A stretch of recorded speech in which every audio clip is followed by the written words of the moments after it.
आज से 6.5 करोड़ साल पहले हमारी जमीन पर एक बहुत बड़ा एस्ट्रॉयड टकराया था, जिसके टकराने से दुनिया के सबसे खतरनाक जानवरों का जमीन से खात्मा हुआ था। डायनासोर्स। ये वो जानवर थे जिन्होंने 165 मिलियन यानी 16.5 करोड़ सालों तक इस जमीन पर हुकूमत की थी। अपने पीक टाइम पर ये जानवर दुनिया के कोने कोने में फैले हुए थे। एक एस्टीमेट के मुताबिक जब जुरासिक पीरियड अपने पीक पर था, तब दुनिया में डायनासोर्स की पॉपुलेशन 2.5 बिलियन यानी 250 करोड़ से भी ज्यादा थी। ये जानवर 245 मिलियन साल पहले इस दुनिया में आए थे और फिर 165 मिलियन साल तक इन्होंने जमीन पर राज किया था। लेकिन फिर एक दिन अचानक एक 10 किलोमीटर बड़े एस्ट्रॉयड के जमीन से टकराने की वजह से ये डायनासोर्स इस दुनिया से गायब हो गए थे। अब सवाल यहाँ पर ये आता है कि अगर डायनासोर्स 245 मिलियन साल पहले जमीन पर आए थे, तो उससे पहले हमारी जमीन पर क्या था? उस वक्त हमारी जमीन कैसी दिखती थी और जमीन पर क्या चल रहा था जब डायनासोर्स अपनी एग्जिस्टेंस में ही नहीं आए थे? और किस किस तरह के जानवर हमारी जमीन पर मौजूद थे? आज की इस वीडियो में हम जानेंगे कि कैसे जमीन पर ट्रायसिक पीरियड की शुरुआत हुई थी और डायनासोर्स से भी पहले की दुनिया कैसी दिखती थी और किस तरह डायनासोर्स का इस दुनिया में जन्म हुआ था।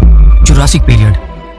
ये वो टाइम था जब जमीन पर ब्रैकियोसोरस, स्टेगोसोरस और टी-रेक्स जैसे खतरनाक डायनासोर्स राज किया करते थे। लेकिन जुरासिक पीरियड से भी पहले एक पीरियड था जिसे ट्रायसिक पीरियड कहा जाता है। इस पीरियड में दूर दूर तक डायनासोर्स का कोई नामो निशान नहीं था और जमीन पर मैगान्यूरा जैसे 3 फीट बड़े कीड़े रहा करते थे, क्योंकि उस वक्त जमीन पर ऑक्सीजन के लेवल्स बहुत ज्यादा थे और अर्थ पर नई नई ऑक्सीजन और ओजोन की लेयर्स बनना शुरू हुई थी और ना ही टेक्टोनिक प्लेट्स में कोई खास मूवमेंट्स हो रही थी, जिसकी वजह से अर्थ का टेम्परेचर भी बिल्कुल नॉर्मल था। और इसी वजह से उस वक्त के कीड़े और रेप्टाइल्स आज के मुकाबले में 10 गुना ज्यादा बड़े होते थे। ट्रायसिक पीरियड जब अपने पीक पर था, तब उस वक्त के स्कॉर्पियन और कॉकरोचेस 8 से 10 फीट जितने बड़े होते थे, जिनके फॉसिल्स आज भी साइंटिस्ट को जगह जगह से मिलते हैं।